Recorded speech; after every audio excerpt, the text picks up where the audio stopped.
Hello, and welcome to another riveting episode of the podcast The called Loom Plotters. The Loom Plotters, yes. Yes. I didn't know you were going to say the podcast called. Yeah, I would have waited. I was just, You didn't know you were going to say improvising. it. Okay. So today we got another excellent topic for you. It's a big one because essentially I see a lot of people doing this, and then there's a big push, a big trend towards buying dress watches. And for a long time, nobody bought dress watches, and sports watches was the thing. So we're trying to discuss, what happened? Why is this shift happened, and so forth. So we'll discuss that in a moment. But first, we have a few things to do, such as wristwatch check, and then we'll talk about Ralf went to a few more watch events. So he's going to divulge us with what happened. Yes. You start. What I started last time. What am I wearing? Yes, what are you wearing? I'm wearing a dress watch. No way. Yeah. It is my Grand Seiko, the tiny little 37 millimeter Datejust lookalike. This is the SBGW267. This is the Asakage, I think it's called Asakage. I don't speak Japanese. So it's the shoji washi dial. So the linen dial, aka, right? So it's made to mimic the paper of those Japanese sliding doors.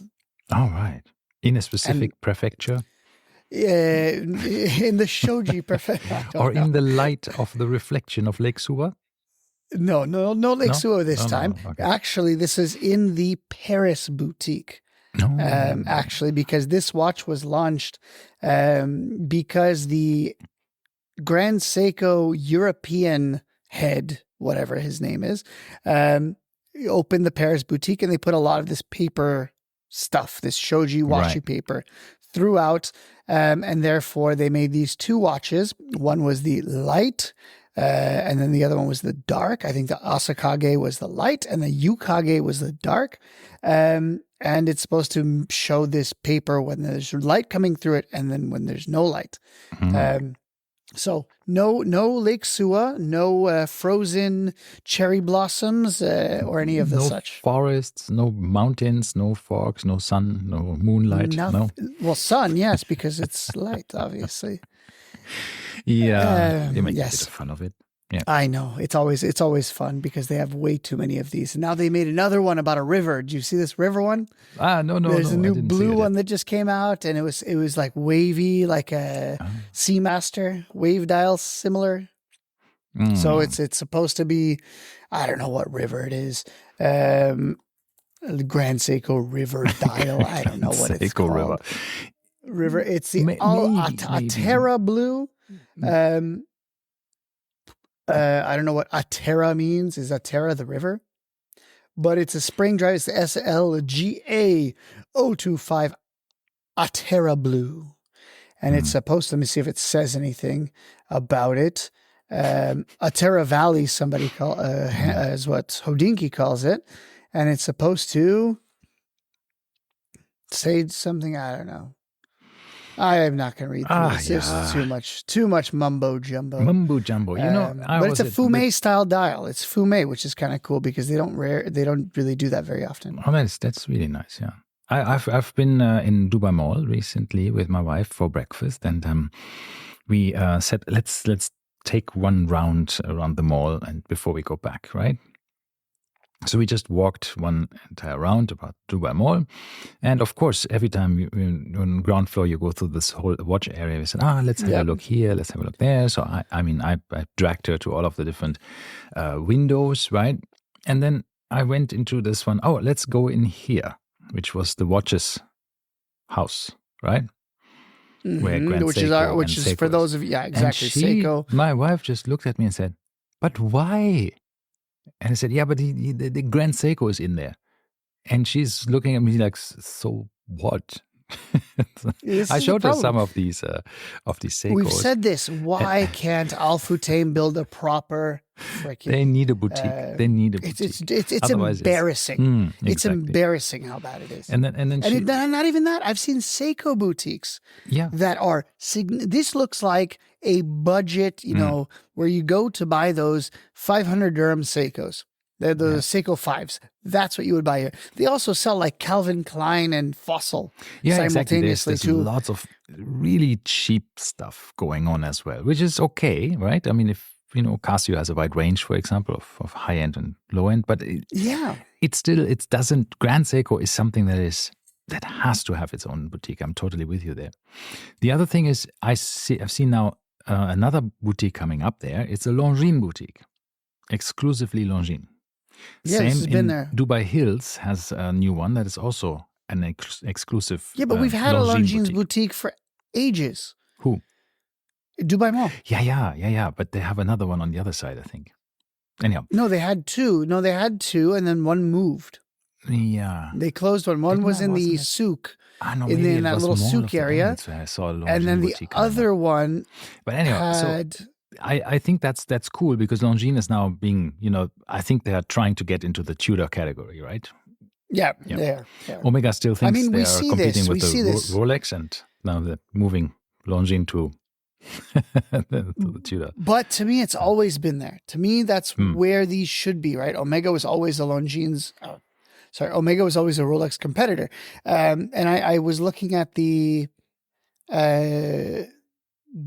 Submariner competitor, which would be, of course, the Seamaster 300. And I'm still surprised that their prices are that far apart.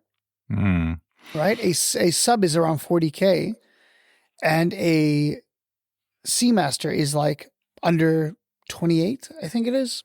So it is still a very big gap. Is it? Ralf is trying to prove me wrong that my numbers are not correct. Because I see him vehemently typing. Last few, what is it? The last few increases. I'm not sure where they even are anymore. That's why I wanted to check. For which one? The Omegas? The Omegas. Yeah, let me see. 6,600 euros. Yeah. Because I'm here on my work computer, which has a VPN, so I'm always in the Netherlands, I think, for whatever reason. 6,600 euros And Rolex, what would that be? Let me check. The Rolex is almost 10,000. Yeah, it's 9,000 right? something. For the it's more than date only Submariner. Let me see. I think it's more than 8.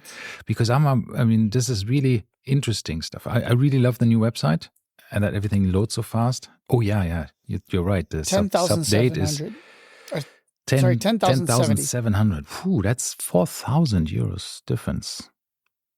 Yep, almost double. Wow. And this is what I was contemplating on is Omega is really trying to be this Rolex competitor.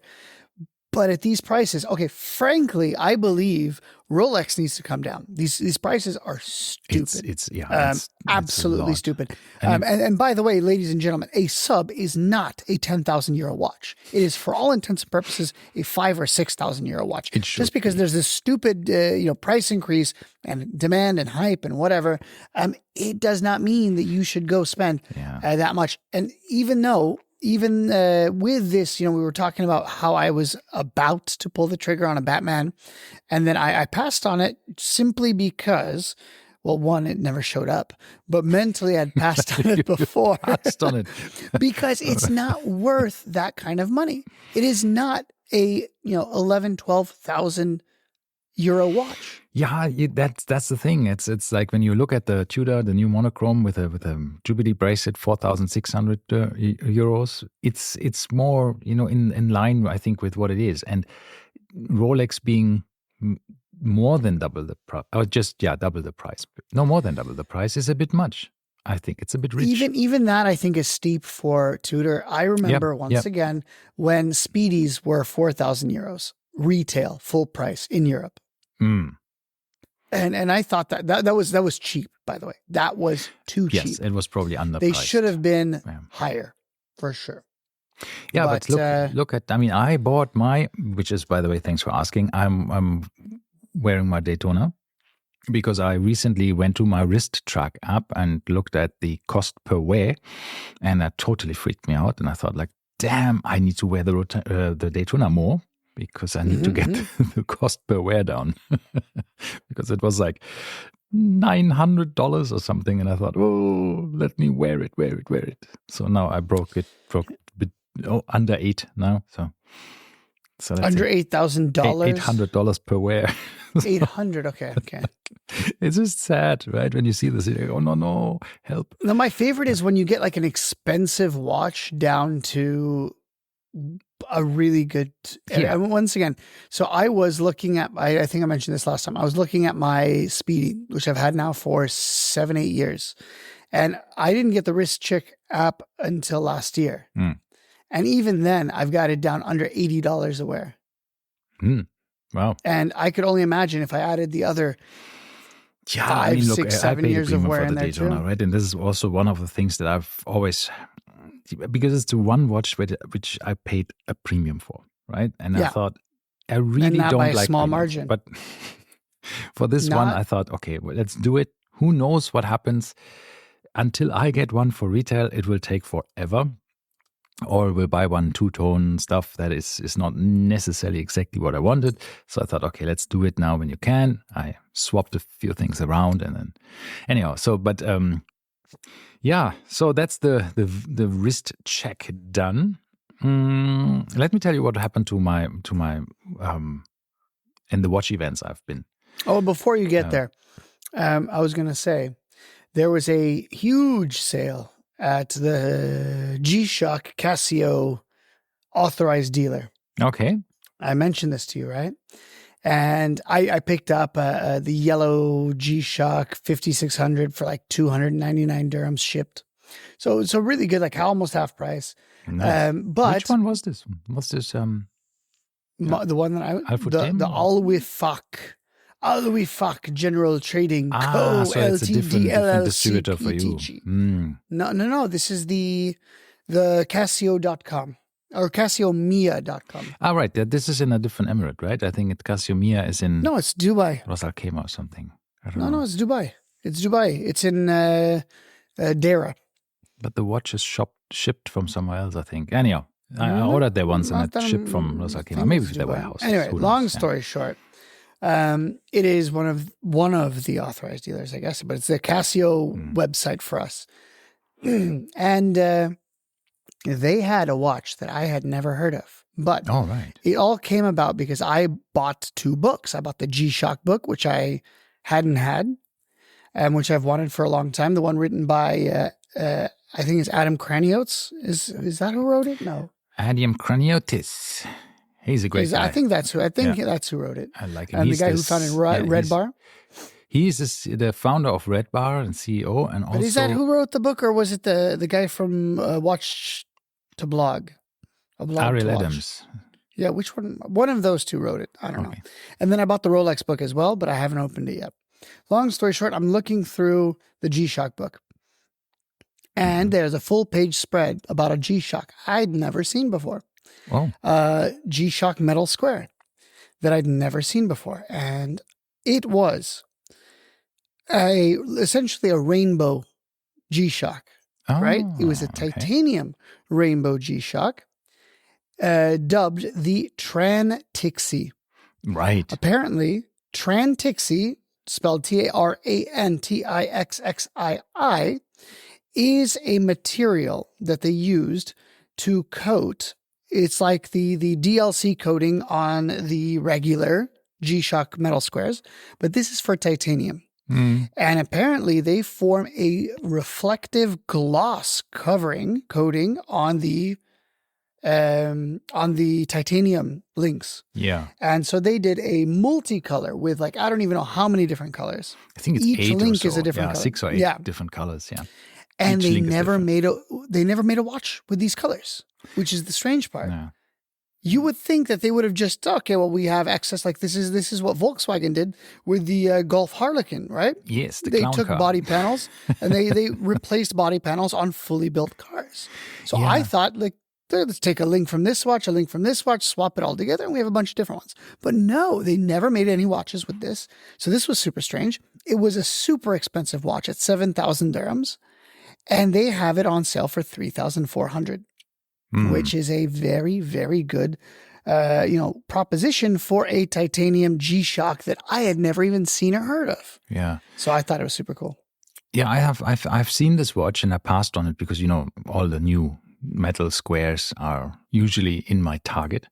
But in this one, I did not buy it. So also the last two steel versions, one with the color graded one, and one with the blue and one with the green. There's a new one with the green case. I don't like it. But it's just a green frame basically inside the This display. is why it's nothing new. It's nothing different. It don't need that, right? But this Trantixie Trantixie. Anyhow, is really cool. I thought the idea is great. I have a bit of that in the TVB, right? The titanium one that has these sort of camouflage colors in gray and rust and black. Pretty cool looking, but it's a very special one and it has too much of purple, I think, in it. So that's why I didn't really like it myself. For me, yeah, it was just, once again, it was cool. So why didn't you buy it then? I don't have 3,500 dirhams to spend on a G-Shock at the moment. Okay. I did buy the Seiko, and I'm debating about selling the Seiko. I told you yesterday I wasn't going to sell it. Yes. Now I'm like, should I sell it? Should I not sell it? I'm still half and half because my issue is, I mentioned this to ladies and gentlemen, I mentioned it to you. It's so strange, the stack of the hands, because it's GMT, so it has 4 hands, the seconds, GMT, hours, minutes. Yeah. And it is like, so I don't know if it's an optical illusion because the domed sapphire is enlarging everything inside, but it looks like it's like a half a meter tall of, a spire with all these hands, and each hand is so spaced out. It just looks not very well finished is my issue. So I haven't pulled the trigger. So I put it up. You told me how much you like it. I do, and I still do. I love the dial color. I love I love a bunch of things about it. The movement's a little finicky. I've realized this. The GMT hand, setting that is a pain. It's not like the Grand Seiko. So it's just a few things. It just doesn't feel quite as polished as I would want for a 6,000 dirham watch. So I put it up. If anybody's interested, once again, reach out to me. Yeah, I'll give you a good price. I was looking for like 4,000 dirhams. Yeah, I'll give it for 4,000 dirhams if as long as you say you're a listener.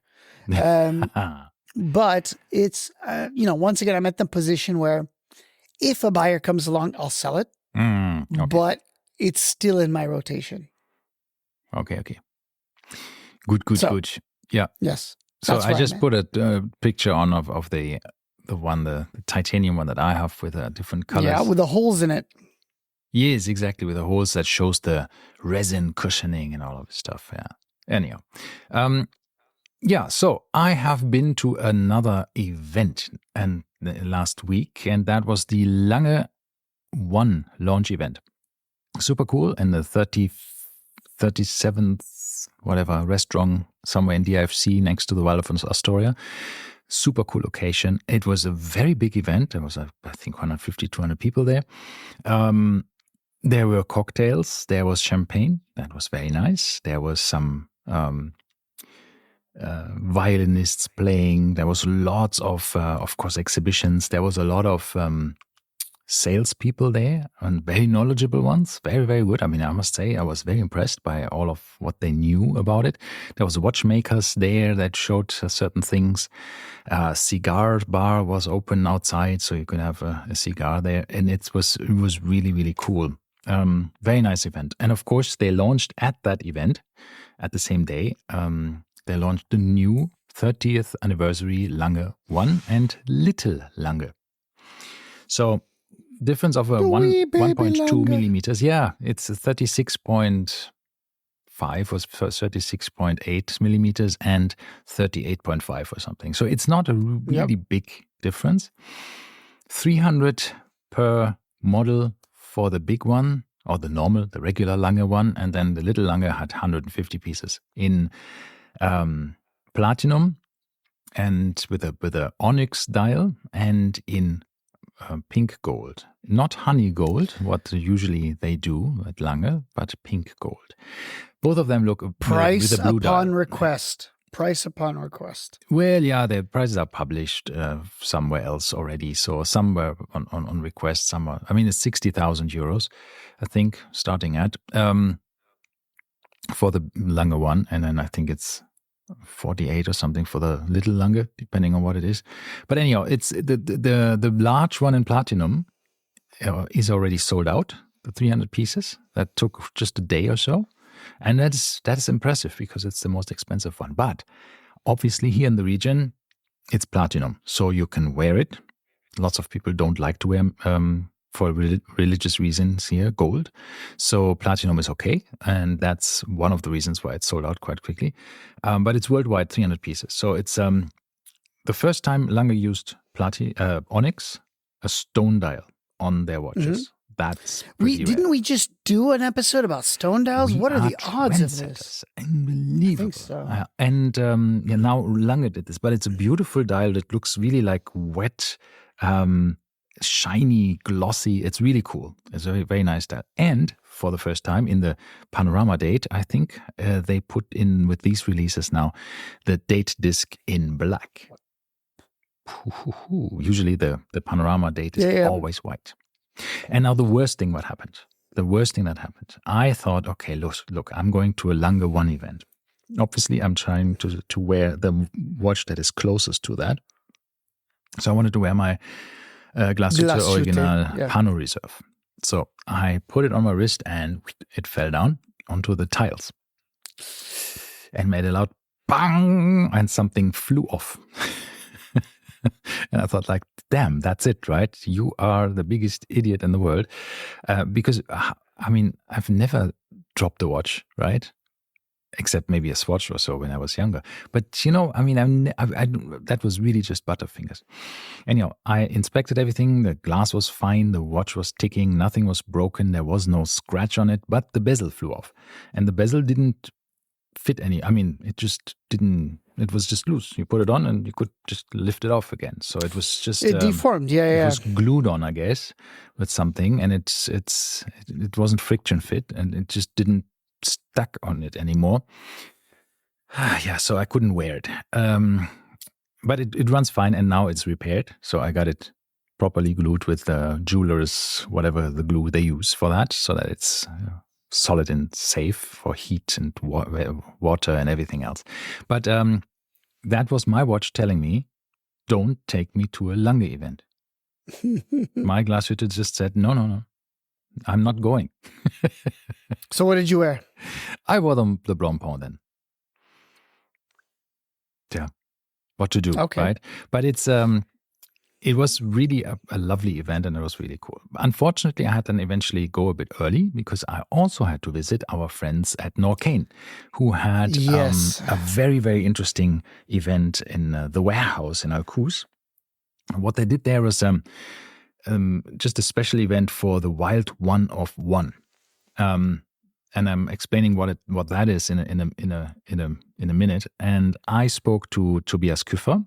He's the vice president of Norqain, and he gave me a bit of an update of how they're doing, what's going on, and I'm just sharing that with you. So Norqain is doing very well. So we talked about the crisis in the watch industry at the moment, where they have problems with the numbers and all of this stuff and moving things. And they said they have not been hit that much because they had a couple of markets where they're growing quite well, like the US, for example, with their complete adventure, leisure, lifestyle, sporty positioning that they have, right? They're not like Bremont or Breitling Air, Land, Sea or something. We're not saying we are making diving watches and pilot watches and stuff. All of their watches are basically adventure watches.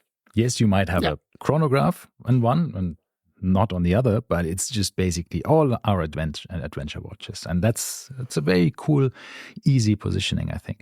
So they actually had very good sales. So they are doing very well, which is very nice and positive thing to see for a brand that is run by such nice people, right? And that's what I always really like when brands are just represented, or the people who founded the brand are just very nice people. So you want to buy from them because you met them and you think, oh, wonderful people, wonderful brand.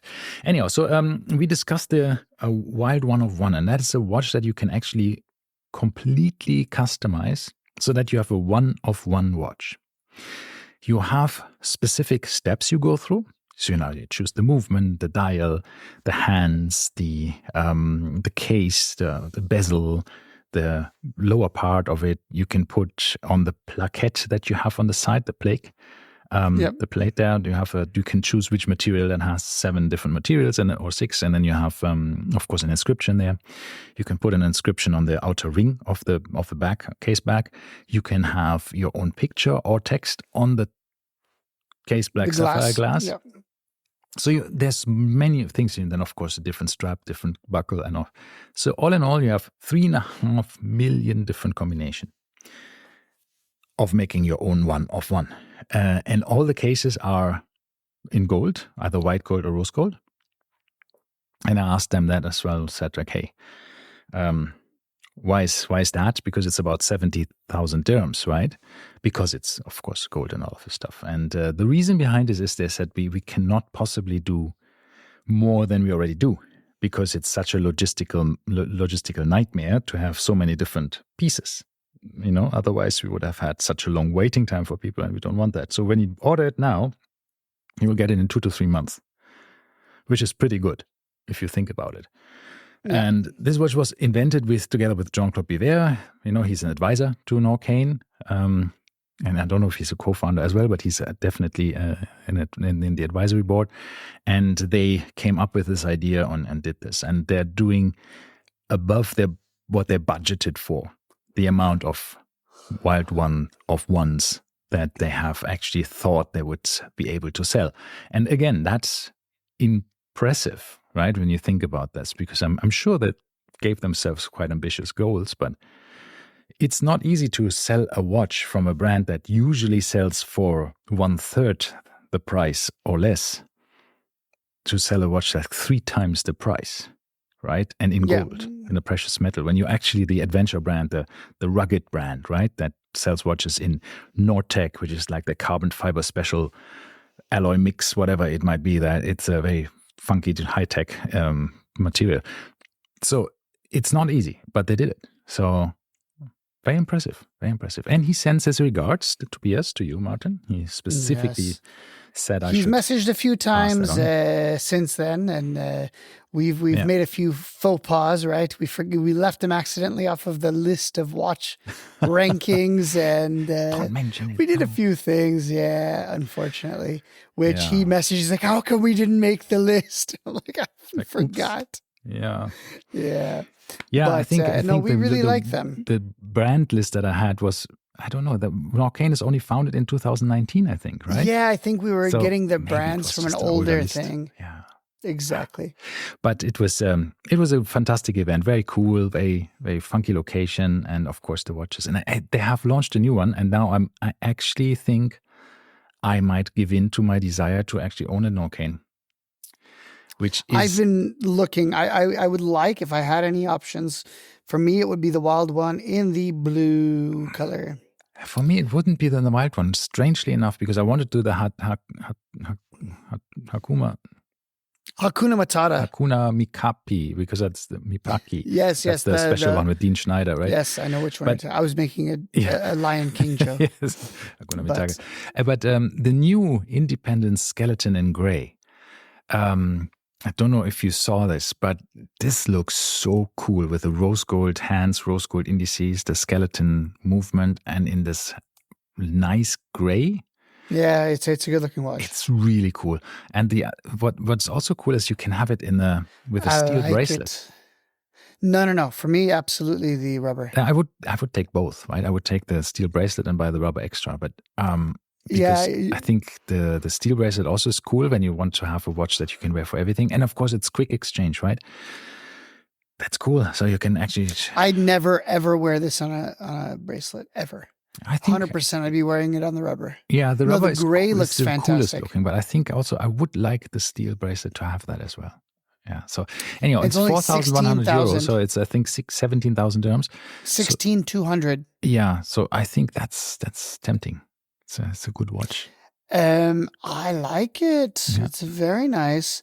I'm looking to see. So basically the chapter ring changes From the existing one? Right. Or? Yeah. So with every color, the chapter ring changes. But here's the difference. If you go for blue or if you go for the black, no, the black also. So only the blue has the gold, the blue hands. The rest have gold hands. Yeah. Which is this one thing I wish I'm not a huge fan of here is I would like to see gray hands on the gray. No, I like it that there's rose gold. I think that is the contrast that really, really speaks to me, right? That's why I think you can have the independent skeleton, right? They're not with a black strap.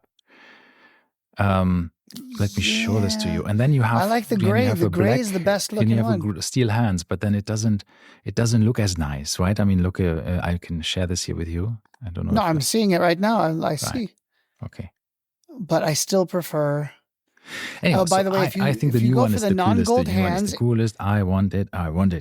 Let's see. The non-gold hands save you 400 dirhams. How can you save me 400 dirhams? By getting the blue, for instance. No, I want the no.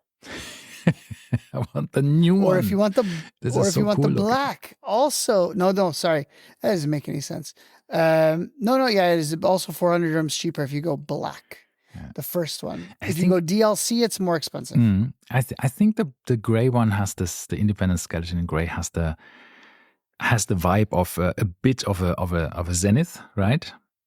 Yeah. With a skeletonization, and it just looks really, really cool. And I'm not saying they're, copying Zenith or anything like that. I think it's a very unique design, but it's a very good design. It's very cool. I like the second hand with the right red tip, and it's just skeletonized hands with the Lume plots on the end, the Lume strips. It's really cool. Yeah. Anyhow, so that was my event. The wild one, the wild one is still under the independence category. So it's the same case, just different material. Yes. It's just I think the wild ones have all the solid dials, carbon. While the independents have skeletonized dials. I think. No, there's wild one skeleton as well. Oh, right. Where? There's if you go to the website and you go to wild one skeleton. Yes, of course. Then you're right. Yeah. Okay, then they're all. I think it's the material of the dial. Oh, yeah. Yeah, but it's the material of the dial. The independence seems to be exclusively metal, right? And the wild ones are exclusively carbon. Yeah, that's true. Anyhow, so that's a really, really nice one, and I really like it. So I do too. I like the turquoise still. Yeah. I don't know. I would go for, I couldn't choose. I'm between the turquoise, and we've talked about this already. We've had this thing open. I really like the turquoise skeleton. Yeah. That's one of my favorites. And then the one that you showed, I think I'm a huge fan of that one as well. The gray, the all gray, sure, I'll take the rose gold hands, but also the black one I'm also a huge fan of. So cool stuff. I like it. Yeah, I like it too. So it's really nice. Anyhow, these were the events. Should we get one? Huh? Should we get them? I don't know. I need to try one on again. Yeah, I didn't try the gray one on, but I just saw the pictures and I thought, damn, I want it. Yeah, so Tobias, if you're listening, just send us a couple for a trial. We'll try them on for a little while. We'll review them. We'll talk about them, and then we'll send them back to you. Thank you. We appreciate it. Just to see if we like it. I really want one. Anyhow, so that's that, and I think I also really would like a Lange one, but so. Mr. Yes, Lange, if you're listening, please just send us to. I'll take the small one. You can have the big one, and actually, we'll go from funny there. enough, I tried the small one on, right? Because you could hands on, right? So you could actually try them all, and it was wearing very well. I mean, even on my wrist, it didn't look like too small. It was, I mean, under 37 millimeters, but I really, really enjoyed having it on my wrist, even the small one. So it was, it's very good watches, very good watches. Anyway, Yeah. but very different. All right. Lastly, before we get into our topic of the day, which is going to be a long episode, I guess, you wanted to talk about Thierry Stern and what he said about the new Cubitus, because as you guys know, we just talked about the Cubitus, I think in the last or two episodes ago, before it had come out. Now that it's out, now that we know that this is not in fact a joke, which everybody was like a little bit surprised by. Thierry Stern, the CEO, owner, whatever he is of Patek, made Stern some family. bold claims.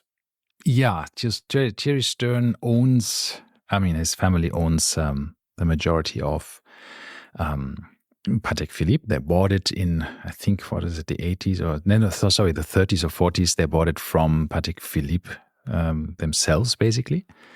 But while they were actually dial makers for traditionally, and they just. But wait, when was this? When was this in the 1940s, 30s, yeah, 30s, I think. 40s, somewhere. But remember, they were not just a dial maker; they had not made any, count them, 0 wristwatches yet. Yeah. All they made was pocket watches. It was the Sterns who came up with the, at the time, revolutionary, right? It was a very big jump. And today it still is the epitome of dress watches, which is ironic because that's what we're talking about today. But they came up with the Calatrava. Yeah. So I mean, that was a huge. It is interesting to see all of this happening at the time. But anyhow, so what he's done, he has given an interview in the in the Handelszeitung of Switzerland. So it's a German interview, but I had it translated it into English for you as well, so you can see it here on that screen, and it's. So when the questions he has answered was, for example, this is the first new collection in 25 years. What is your part in this? And he said 100%. So I asked him, what do you mean 100%? What in the design of the caliber or the watch itself? And he said 60% of the caliber is his and 100% of the design is his. So he said, I have been responsible for the creation for a long time, and I'm good at it without having a clue of it. Never been to design school, but I grew up with watches, so I know what they have a natural strength there. And he said he doesn't know why, but he is really good at it. So obviously, a lot of people would disagree because a lot of people don't like the watch. But he basically said these haters are mostly people who never had a Patek and will never have one, right? And then I heard this, there's and people got of pissed off. A lot of people came forward and said, I do have 1 or 2 or 3 Pateks and I still don't like it. And I'm not just a hater, but I'm a Patek owner. I'm part of the Patek sort of family. Ecosystem. Right, exactly. So anyhow, that was... It's still one of the ugliest watches I've ever seen in my entire life. So it looks like they took, once again, and we see these mashups showing the Cartier Santos, the large size, and then with a Nautilus dial in it. That's all that it is. There's nothing special about this watch. Yeah, I have mellowed a bit on it because I've seen a couple of people and a couple of wrist shots of people wearing it. And if you have a bigger wrist, it's not too bad. I still think that with the time-only versions, the dial looks surprisingly empty in not the best way, right? I mean, Moser, for example, has super empty dials, right? There's no writing, nothing on it.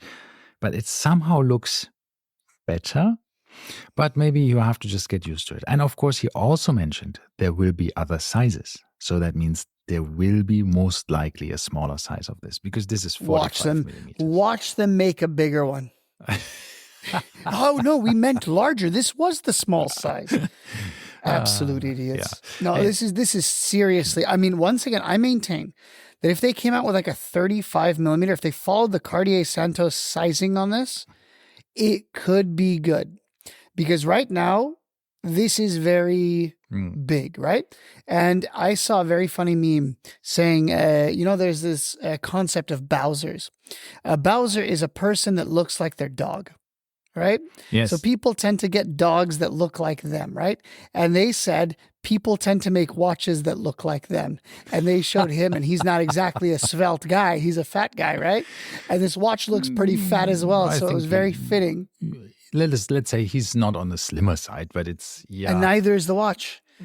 They're both very square in terms of generally, I found his attitude just a bit borderline going onto the big, when you're too full of yourself a bit, right? When he said, I am confident about the cubitus because I have a good nose.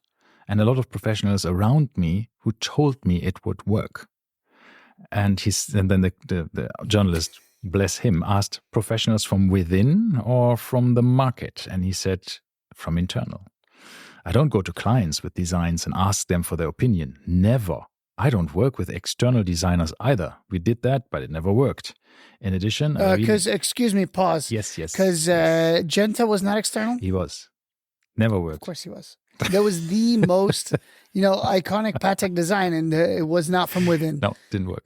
And in addition, I really have endless ideas. We recently had a session where 20 different models came out of it. So ideas are just sprawling out of him. With the result of creating something new that looks like exactly the old one, just in square.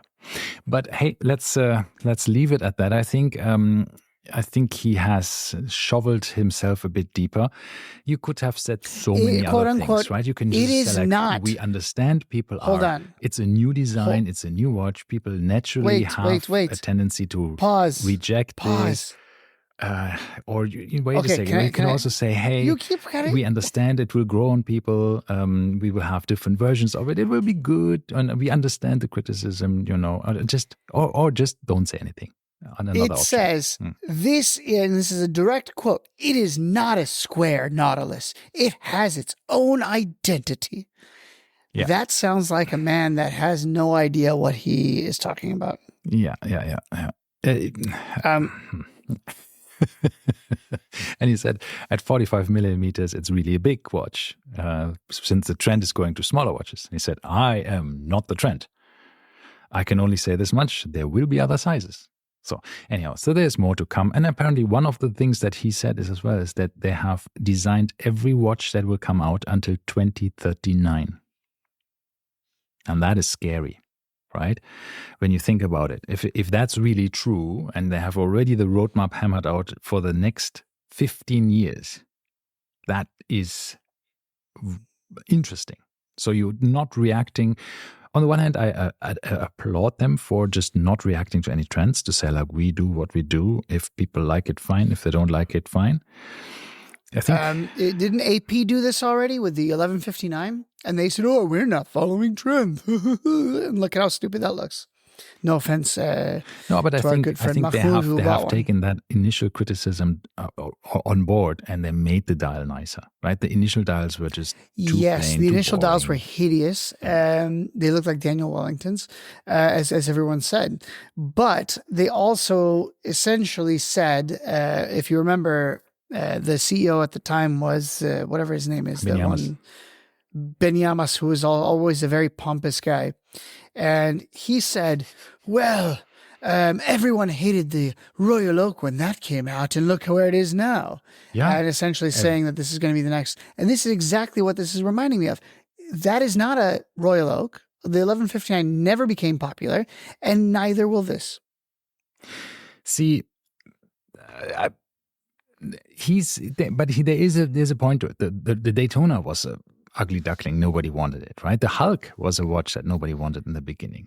There's a lot of these examples of watches that needed time, or maybe were even ahead of time. No. They only became popular. So, for instance, the Hulk only became popular not because anyone wanted it. It was not because anybody liked it. It was because people realized that they were more limited than the other one. And when the hype started, everyone wanted to get the one thing that no one else had, or the one thing that no one else could get. So once again, if you would have made that a pink sub or a baby blue sub or any other color sub, they would have bought it just the same. It has nothing to do.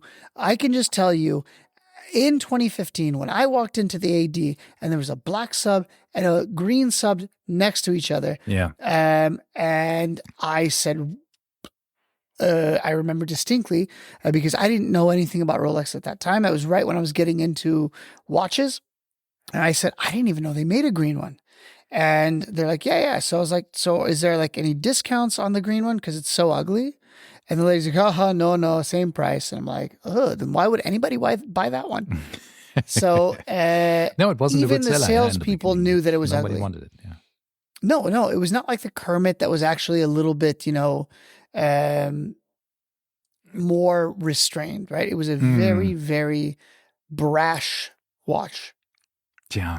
It was an anniversary model, right? Yeah, exactly. Yeah. They usually make some green things for anniversaries. Anyhow, so yeah, that was that. So, and I think it will show. Time will show. I think we saw the first Cubituses on the secondary market. They were quite expensive, 3 or 4 times the price. Then they came down already a bit. So they seem to be selling. They seem to be selling them, which is they're pushing them out. So they said a few thousand will be sold this year. Until the end. So that's a lot. If you think about that, it's just a few months, right? Yeah. So yeah, anyhow, so we will see what happens. We sure will. So what is the main topic of today?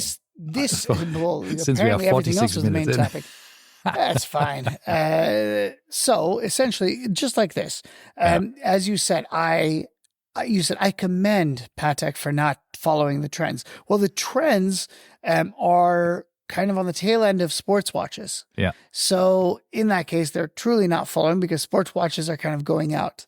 And now these dress watches are coming in. And this is a cyclical thing that happens every so often. Yeah. So for instance, there's multiple reasons beyond this, right? This whole idea of dress watches versus sports watches, right? Sports watches originally came as tools, essentially, right?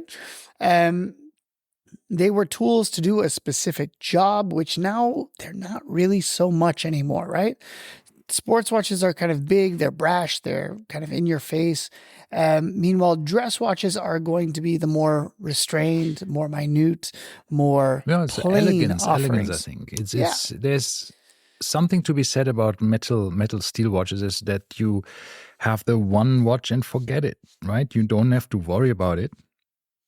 There's no care involved in a steel bracelet. There's nothing. You can just throw it on for decades and it will just be the same. It will scratch a bit, but with a leather watch or leather strap, you might have, a few things that you have to take care of. It will eventually become ugly. Now with the new quick exchange systems and most of the straps, it's so easy to change. It's such a nice thing to change straps on watches, right? To personalize. I think that's also a bit individualized fashion that people want to actually have something a bit more personal. So they change the strap. They make the appearance of the watch very different. So yeah, there's a lot that you can do with them, with the straps. And I think it's, as you said, it's just a trend. The trend changes. I think that's false. No, I believe honestly, sports watches have always been bigger. Dress watches have always been smaller, and that's kind of been the thing, right? Dress watches are there to be generally thin, to fit under a cuff, and they're supposed to be simple, right? The epitome of a dress watch is a two-hander. Right? That is what you should have as a dress watch. Whether you have that or not is entirely up to you. But this is already the modern version. Basically, actually, when you're wearing a tuxedo, you shouldn't wear a watch at all. Theoretically, yes. Or you could you could be cool and wear a reverse one, flip it over to the blank side and say, I'm not wearing a watch at all. Too flashy. That's just the epitome of a sports watch, basically, as well, because it was made for sports. This is what I wanted to get into today, is this overlap. So I am not a dress watch person. I maintain that I don't really own any dress watches. The dressiest watch I own would be the Grand Seiko that I'm wearing now. But the reason that's not really a dress watch is because it's too thick to be considered a dress watch. This one is at, like around 10 millimeters. It's just too thick for the 37 millimeter case size. It's essentially a Datejust. And a Datejust was never meant to be a dress watch. It was always meant to be a sports watch. Yeah, I think when you look at the history of Rolex, for example, they had always the Datejusts on leather straps. They had some Daytonas on leather straps. They had a lot of watches on leather straps, right? And they're now going into the way that you have oyster flex on the Rolexes and on some other models, even the what is it there? Tudors. No, I mean the Skydweller and stuff. You can get these with, I think, right, with oyster flex and stuff. It's good. So but the 1908 is still a watch that is only available on leather straps, right? So that's something that Rolex still does, even though the Datejust, the OPs, all of that is purely bracelet, right? Yeah, they're sports watches. Once again, and there's this other common misconception, like, right? Datejust, I think it's just not a sports watch. I know it's technically the definition of a sports watch, but yeah, I still feel it's just dressed up. The Rolex and this is what I was yeah. going to say is that with certain bracelets, because everyone says, oh, for a dress watch, you have to have leather. But that's not also true, because if you look back, a lot of dress watches came on beads of rice bracelets. Milanese bracelets. These are all dressier bracelets, right? True, yeah. Yes, they're not going to come on oyster bracelets. It's never going to be a dress watch. But beads of rice is a very dressy alternative, right? So, like the Ellipse, for example, from Patek The Ellipse Philippe. came on that. Also, that wasn't necessary. There was more of a chainmail style. Yeah, but you still wouldn't bracelet. say that it came on leather and on this one, right? You could choose, right? Yeah. So you would never say that this is a sports watch just because it's on a bracelet. Yeah. Exactly. And that's kind of a misconception as well, is you can't just say, oh, well, your watch is on a bracelet, therefore it's not a dress watch. Look at Cartier. Cartier has a number of extremely dressy watches. Look at the I think it was the Tank Chinois, the one that was the platinum one that our friend Rajiv had. Has that one was also on a bracelet. And that one is an extremely dressy watch as well. That's not a sports watch by any means. Yeah. It's small, it's thin, it's dressy. Last time I see Rajiv, he had this Cartier, and then he had the chronograph, the JLC chronograph. Oh my God, that watch is just so amazing. Wow. But the JLC Reversos I still maintain, as well as the Cartier Santos that I have. I still maintain both of those are not dress watches. I think both of them are sports watches. The Cartier, for sure, despite it being very thin at like 8 millimeters, I maintain that one with that bracelet is a sports watch. Its origins are a sports watch, and same with the Reverso. So putting this what it is aside, what we can say is that watches with straps are being back in at the moment, or there's a trend towards them to have more of these coming out. See, even when you look at the micro brands, that's always a good indicator of current trends, because they usually design a bit quicker than the big established brands. There's a lot coming out without bracelets, right? So with different leather straps, or with different kinds of straps, right? They use different materials for the straps, tweed and different textiles and other things that you can use, different rubber mixes. You have then certain sailcloth and rubber mix, or these different textile straps and recycled straps, vegan leather straps, whatever. There's so many things coming up that are looking cool. Yes, but what's funny is despite this trend, because everything was on bracelet for a while, and I have a few friends that have collections that are just they do what's hot right now. And I looked at their collection, one of them in specific, and the guy had literally like every single hype watch you could think of that was hyped. He only had 5 watches in his collection, so it was always like a small watch box, but he would send me every so often a picture. At one point, he had this was like 2020, he had a Hulk, a Pepsi. Yeah. He had the Black Bay in blue, the Black Bay 58 in blue. He had that stupid, what is the, that Mecha Quartz contraption, the chronograph, the Furlan in blue. And then I don't know what else he had. One other hype watch that I forgot. But nonetheless, now that has all turned into essentially a vintage date just on a strap, a JLC Master Ultra Thin on a strap. What else did he get? He got he essentially sold everything and just started to buy a whole bunch of kind of vintage stuff on straps. Right. So, and he's not in the, the big watch game. He's the kind of guy that just walks into watch box and says, I'll sell you this and you give me this.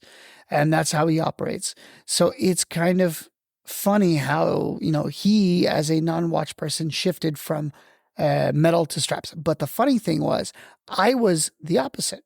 I had all of my watches on straps for the longest time. And just, I think last year, I decided I'm kind of tired of straps. And I switched almost everything to either NATOs or bracelets. Wow. Just because they're easier for Dubai, right? They're easier for our weather to deal with. Leather straps, sweating in them. Yeah, the thing is, as we have discussed this a few times, that leather straps are like leather shoes. When you are wearing them for an entire day, there's a lot of moisture and all of the stuff from your feet getting into the leather. Let them dry. Don't put them in the heat. That's very bad. Just let them air dry for 2 days. Wear once, let them dry for 2. Same with the wrist. I mean, if you're sweating in the summer day in Dubai and you wear a leather strap, you wear it for 1 day, let it rest. Doesn't mean you should let the watch rest, but just the strap with quick exchange straps. It's easier now to do that, right? And then you will have more fun with your leather strap because you can, it will last longer. It will not start to be smelly and all of the bacteria and all of the stuff doesn't get into it, right? So you just... Yeah, or once again, get a bracelet. I went and I bought 2 of the bracelets that you don't like because you say they're too narrow. The 16 millimeter thick bracelets from Forstner. And one's the Beads of Rice, the other one's the Milanese, and they go on everything. Literally, it looks great on a sports watch. It looks great on a dress watch. And if you don't like, these thin 16 millimeter vintage style, they have 18 millimeter wide as well, which is fantastic. Wonderful, very good bracelets. I agree. And remember, they used to be OEM manufacturer for IWC, for Omega, for a whole bunch of these big companies. So their know-how is insane for the prices that you're paying because once again, these are $100 bracelets. They're cheaper than most, D-lug straps, for instance. Yeah, that's true. That's true. The same with ankle straps and these kind of things. They're actually quite affordable if you think about it, and the quality is excellent. I mean, I just yesterday wore the Pelagos 39 on the ankle straps titanium bracelet, and this is a bracelet that was $160, $170 or so, and it's a full Jubilee bracelet in titanium. You can't make this up. This is an amazing price. Does it have a milled clasp? It does, because I ordered the milled clasp for it.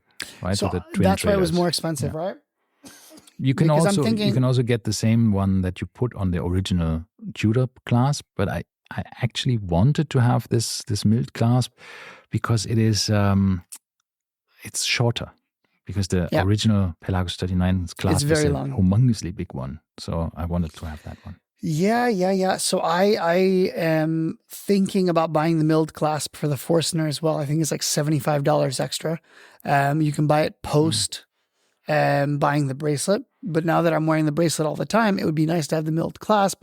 Who knows? The thing is with these clasps, I mean, look, I have I think the Breitling that I have has a stamped clasp, right? So I think, and because it's an older 2009 version, and if I'm honest, it's not too bad. Also with some of the vintage Rolexes, if you have a stamped clasp, it's not bad because you just put it on once or twice.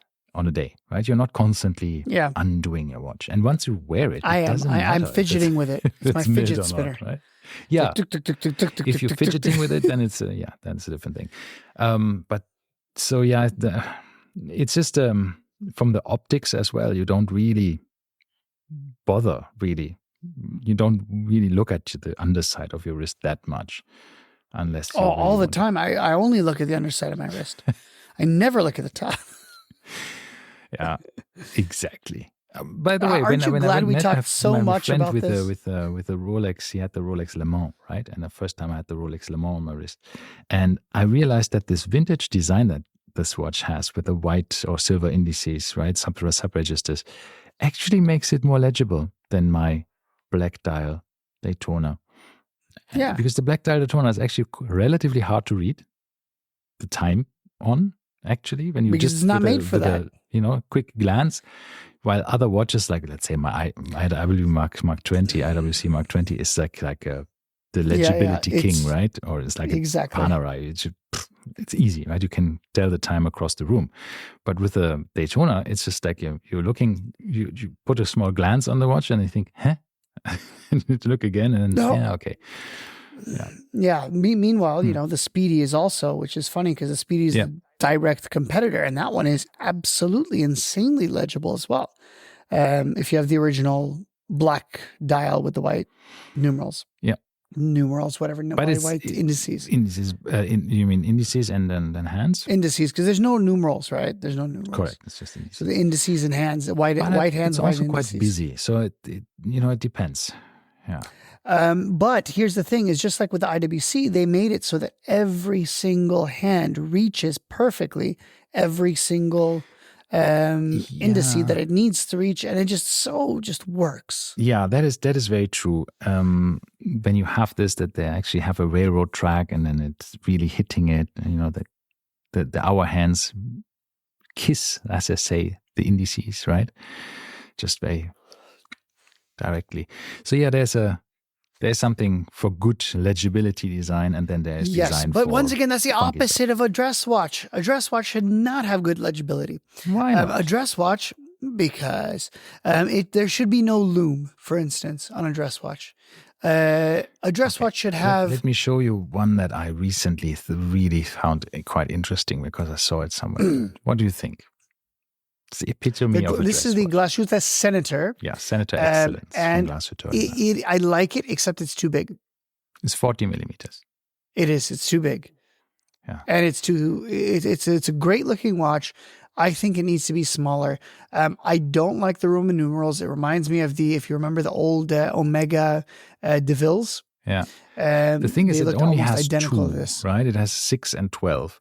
But what it does have is this is it's a galvanized silver texture dial, and it has the indices are actually laser cut out. So there's a tiny bit of three-dimensionality on it. It's pretty cool. And this movement as well is pretty nice. 100 hours power reserve. It's crazy of what they did with this watch. That came out in 2016. Silicon balance spring. Amazing stuff. It's a good looking watch. A friend of mine has the perpetual calendar version of this. Yeah. 10,000 euros. No, they're good looking watches. By the way, speaking of straps, there's another big trend in dress watches, and that's the move away from alligator straps and crocodile straps.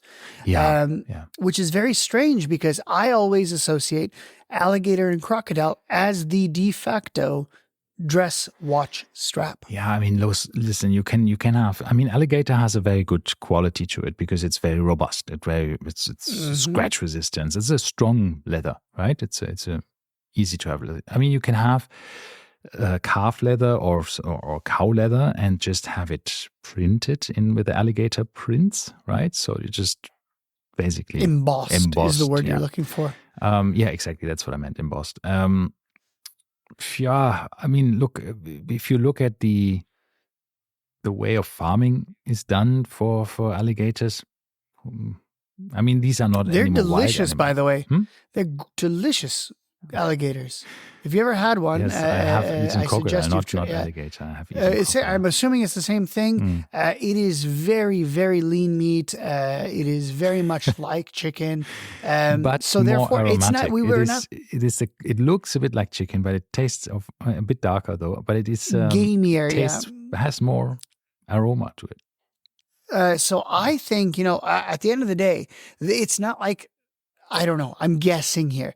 There is, especially in Louisiana in the South, there is a lot of alligator meat, right? So therefore, I think, yes, they're using the skin for one thing, but it's not like the entire animal is going to waste. No, and they're farmed, right? I mean, all of these straps are made from farmed animals, not anymore from any other ones. Wild, But it's still one of the things that is banned with the CITES, CITES. Yes, and this is why you have to use shop and ship, because they just assume it's not alligator. Yeah.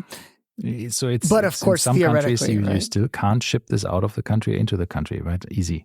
Yeah. So it's a weird thing. Yeah.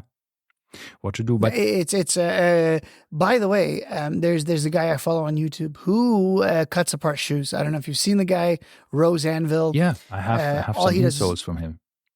Yeah. So he did my wife's Gucci Aces, cut them apart, and he said they're absolutely not worth it. There's no reason they should be this expensive. I kind of knew that already. But he did say one thing wrong. He said the back is embossed crocodile print, and it's not. And the reason I know this is because we ordered her Gucci Aces from Italy. And when it arrived, it came with the CITES documentation with it. And it said that it was genuine Cayman. So just like your Porsche, essentially made out of the same thing.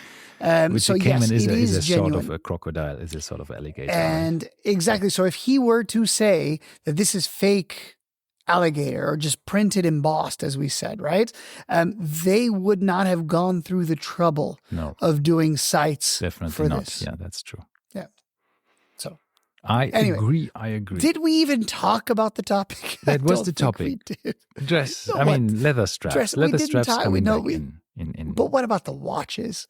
The watches. We talked about straps, but not the watches. Yeah, but might have to have a part two at some This is point. the thing, because I think also the watches themselves are not necessarily, look, if I just share my screen with you, when you see this kind of what happens in the watch releases, right? You see here the Moritz Grossman, for example. Really nice dress watch, but look at the deluxe and stuff. It could be also a sports watch. So this watch is actually not necessarily a dress watch. They're hybrids, is what you're saying. So what I mean is with that is you have solid and sporty looking watches on leather straps. It's not necessarily, Yes. I think Longines is the king of this. Yeah. Longines does this so well. Yeah. So there's a... But realistically, the other thing I was going to mention is there is a guy on YouTube by the name of Brave Beaters. I don't know what his name is. He's a Romanian guy. Yeah, he's good. And I like that. He has some good stuff, and he did a video about the Santos, the Cartier Santos. And in this video, basically he says, and I agree with this, he says that during COVID, everyone sold all of their dress watches because they were all at home for 2-3 years. And they said, why the hell am I sitting on a Calatrava that's, 20,000 pounds, dollars, euros, whatever, when I could buy a sports watch? So everyone sold off because no one was dressing up. No one was looking nice. You were at home in sweats 90% of the time. Athleisure wear. Athleisure, yes, in holes with your t-shirt or t-shirt with holes, and you were wearing subs and you were wearing, sports watches. And then as soon as we went back to work, everyone decided, I'm going to dress up again. And therefore, they went back. And this is kind of where we are now, is in this regression into dress watches because everyone didn't wear them throughout COVID. So now everyone is once again wanting to wear leather straps and stuff. And I don't know about you, but during COVID, I never wore a single leather strap. I only did bracelets because it was comfortable at home, right? Or rubber straps. Nothing dressy.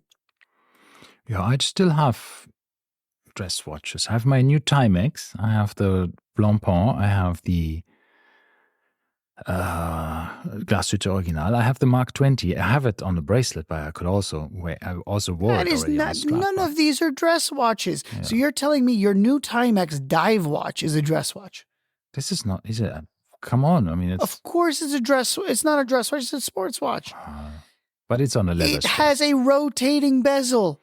Yeah, and I mean, this is nowadays not anymore an indication for anything. In your collection, you have one dress watch for sure, which is the Glashütte that you broke. And the Blancpain. The Blancpain, too. I'm trying to think if there's anything else. Anything else? I think that's about it. Those are traditional dress watches. For me, you could argue for the Cartier, the JLC, and the two Grand Seikos, but I argue against it and say that the Cartier and the JLC are not dress watches. So, I mean, look, yeah, everything is sort of hybridized now, I would say. My Vacheron Constantin comes on a bracelet, on a rubber strap, on a leather strap. It comes with 3 straps. Yeah. That by itself is already, and I have a very cool Nubuck strap, or is it Alcantara? I'm not for sure from Deluxe for it. It's really cool. So there's a lot of different, I still don't think that's a dress watch either. Sports but watch nonetheless, thing, I see what you're saying. It's hybridized. This is a weird thing to say. But it's also important to mention that none of us dress up, right? On a day-to-day basis, we're not formal. If I were wearing a suit every single day, I probably would have an entirely different watch collection. Yeah, that's true. That's true for sure. Look at Mahmoud. Look at his watch collection. He wears suits every single day. Yeah, and I think he has I used to when watches. I had to go to more meetings and more work, but now that everything is online, and you even see this in the meetings to a certain extent of how people dress in these online meetings, and you feel sometimes, man, I wish the old times would come back when people would dress up a bit more, right? Pay a bit more attention on how they look, even on just a camera sometimes. Yeah. I mean, I look around the university campus and half of the faculty member look like absolute slobs. But the thing is, that's nothing to do with COVID. I think academics have always looked like absolute slobs going all the way back to like Einstein. So it's okay. They couldn't care so much about. No, they had more important things to worry about. Exactly. Like saving the world from cancer. Yeah. Yes. Good. So in this, I think in this 71st minute of this episode, 72nd now, we leave it at that, saying you enjoy your watches with straps, with bracelets, with rubber bands, and wear them to whatever you want. I have maintained that if I were to have to dress up and go in a tuxedo somewhere, I think I would wear my Speedy. Really? I have an alligator strap for the Speedy, the one that it originally came out. Not the JLC? I think I'd wear that. No, definitely not the JLC. I think I would go with something that was not traditional, because I kind of want to, anything I do generally, any outfit that I have, I want to dress it just kind of one step down. And I think the Speedy does that well. Okay, then. I don't have a tuxedo anymore. I had one, but I don't fit in it anymore. I never even had one. Never wore a tuxedo in my life, actually. Suits, I got a plenty, but there's no reason to have a tuxedo, I feel. But I do like that nowadays, you don't even the suits are a thing where you can use combinations and stuff, where you don't really have to have a suit anymore, depending on what kind of meetings you go to. Anyhow, that's the cool thing. It's way more flexible, but dress watches, I think not dress watches. Watches on leather straps, let's say it this way, or on just not bracelets, are having a comeback. And that's a good thing. Yeah, I think so as well. And on that bombshell. See you next week. Bye-bye. Bye.